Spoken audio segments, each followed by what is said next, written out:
Good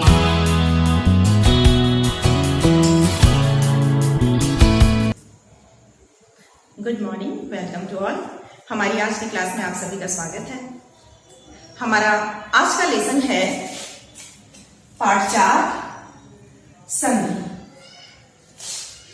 पिछली कक्षा में हमने वर्तनी पर चर्चा किया था कि कैसे भाषा को शुद्ध रूप में बोलने के लिए उसको शुद्ध रूप में लिखना आवश्यक है और शुद्ध रूप में लिखने के लिए उसका शुद्ध उच्चारण करना अति आवश्यक है और इसके लिए हमने वर्तनी पर चर्चा की थी। हमारा आज का लेसन है संधि।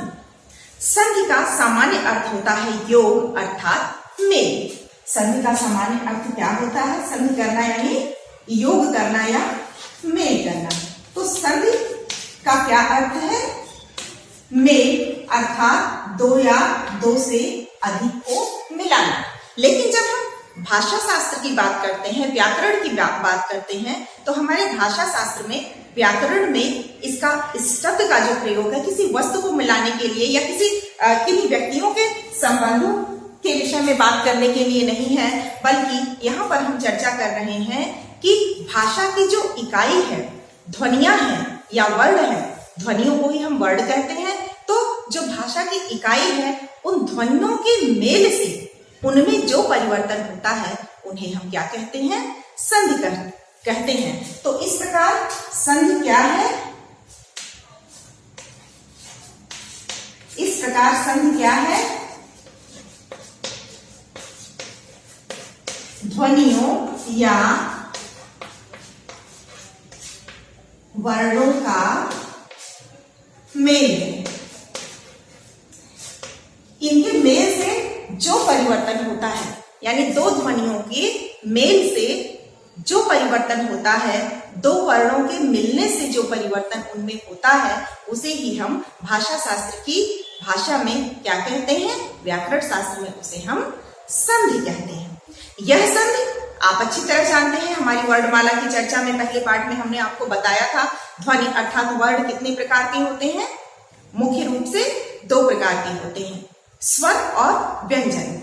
स्वर और व्यंजन के बीच की जो कड़ी होती है वह अनुस्वार और विसर्ग की होती है और इसके साथ ही साथ कुछ आगत ध्वनियों का प्रयोग भी हमारी वर्णमाला में होता है और कुछ संयुक्ताक्षरों का भी प्रयोग होता है। कुल मिलाकर 52 वर्णों वाली हमारी हिंदी की वर्णमाला है। अब इन ध्वनियों में चूंकि स्वर भी है, व्यंजन भी है और विसर्ग भी है, इसीलिए जब हम संधि के बारे में पढ़ते हैं कि दो ध्वनियों की संधि कैसे होती है, तो उसके तीन मुख्य रूप यानी तीन भेद सामने निकलकर आते हैं। पहला है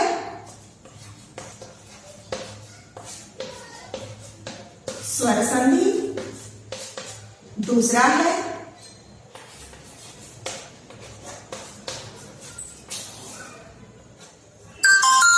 व्यंजन संधि और तीसरा है विसर्ग। अब को हम क्या कहते हैं? विसर्ग संधि। ये जो संधि है, जो भाषा शास्त्र में इसे हम संधि कहते हैं, ये क्या है? ध्वनियों या वर्णों का मेल है। ध्वनियों और वर्णों के मेल को ही हम क्या कहते हैं? संधि कहते हैं। और यह संधि कितने प्रकार की होती है? मुख्य रूप से स्वर संधि, व्यंजन संधि और विसर्ग संधि।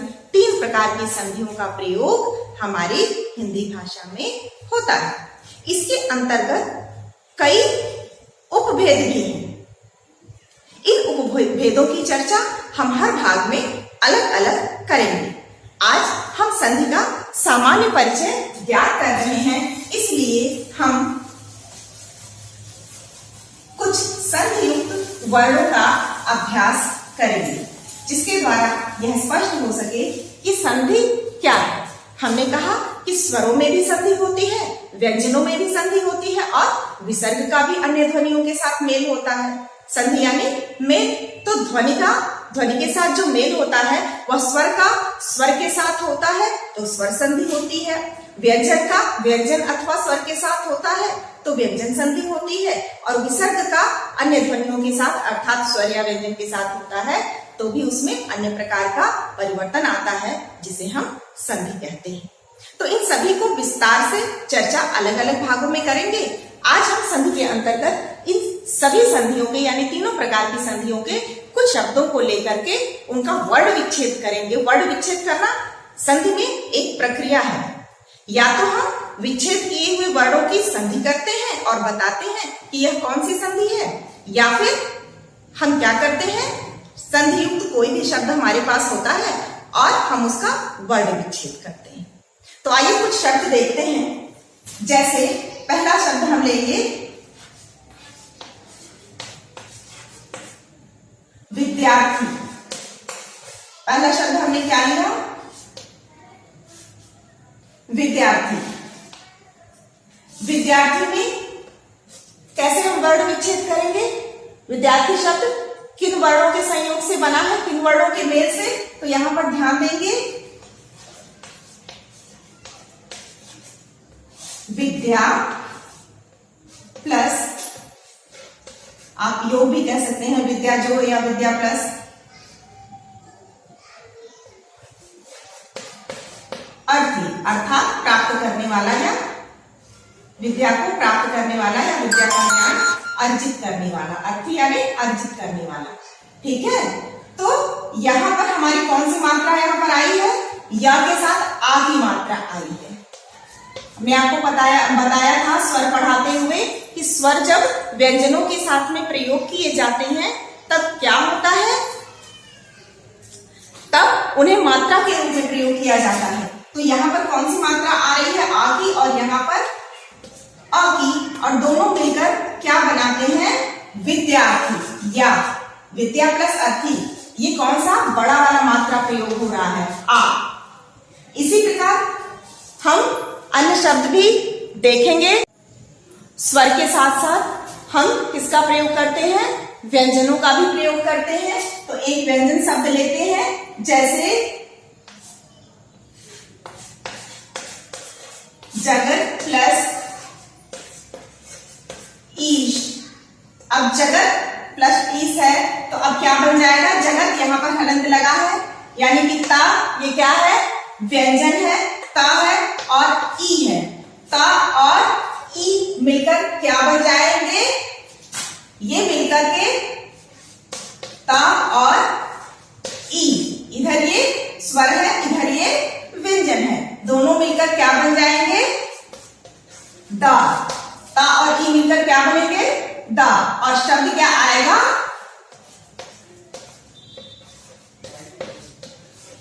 जगदीश। ये क्या है? व्यंजन संधि का उदाहरण है, क्योंकि यहां पर हमने आपको बताया अस्वर नहीं लगा है। ये संपूर्ण रूप से व्यंजन के रूप में ही यहाँ प्रयुक्त हुआ है और उसके साथ ई स्वर का मेल हुआ है। और जब ता व्यंजन के साथ ई स्वर का मेल हुआ तो दोनों का मेल होकर जो परिवर्तन हुआ, जो संधि हुई, वो ता के रूप में हुई और ई उसमें जुड़ गया, ई की मात्रा जुड़ गई, ता दा में परिवर्तित हो गया, उसमें ई की मात्रा जुड़ गई और यह शब्द बना जगदीश। इसी तरह विसर्ग में सबसे पहला हम शब्द ले, स्वर के साथ साथ हम किसका प्रयोग करते हैं? व्यंजनों का भी प्रयोग करते हैं। तो एक व्यंजन शब्द लेते हैं, जैसे जगत प्लस ईश। अब जगत प्लस ईश है तो अब क्या बन जाएगा? जगत, यहां पर हलंत लगा है यानी कि ता, ये क्या है? व्यंजन है, ता है और ई है। ता और ई मिलकर क्या बन जाएंगे? ये मिलकर के ता और ई, इधर ये स्वर है, इधर ये व्यंजन है, दोनों मिलकर क्या बन जाएंगे? दा। ता और ई मिलकर क्या बनेंगे? दा। और शब्द क्या आएगा?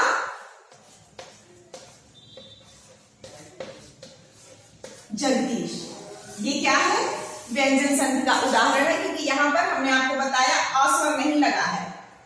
ये संपूर्ण रूप से व्यंजन के रूप में ही यहाँ प्रयुक्त हुआ है और उसके साथ ई स्वर का मेल हुआ है। और जब ता व्यंजन के साथ ई स्वर का मेल हुआ तो तो दोनों का मेल होकर जो परिवर्तन हुआ, जो संधि हुई वो द के रूप में हुई और ई उसमें जुड़ गया, ई की मात्रा जुड़ गई, ता द में परिवर्तित हो गया, उसमें ई की मात्रा जुड़ गई और यह शब्द बना जगदीश।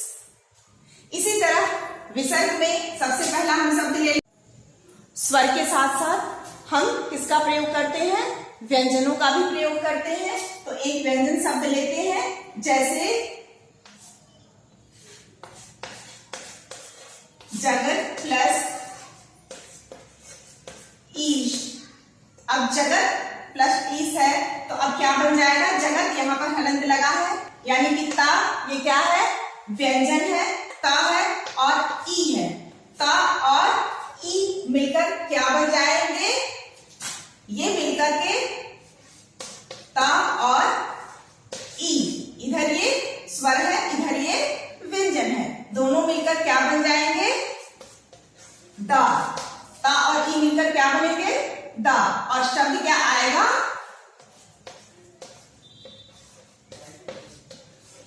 जगदीश। ये क्या है, व्यंजन संधि का उदाहरण है, क्योंकि यहाँ पर हमने आपको बताया अस्वर नहीं लगा है, ये संपूर्ण रूप से व्यंजन के रूप में ही यहाँ प्रयुक्त हुआ है और उसके साथ ई स्वर का मेल हुआ है। और जब ता व्यंजन के साथ ई स्वर का मेल हुआ तो दोनों का मेल होकर जो परिवर्तन हुआ, जो संधि हुई वो द के रूप में हुई और ई उसमें जुड़ गया, ई की मात्रा जुड़ गई, ता द में परिवर्तित हो गया, उसमें ई की मात्रा जुड़ गई और यह शब्द बना जगदीश।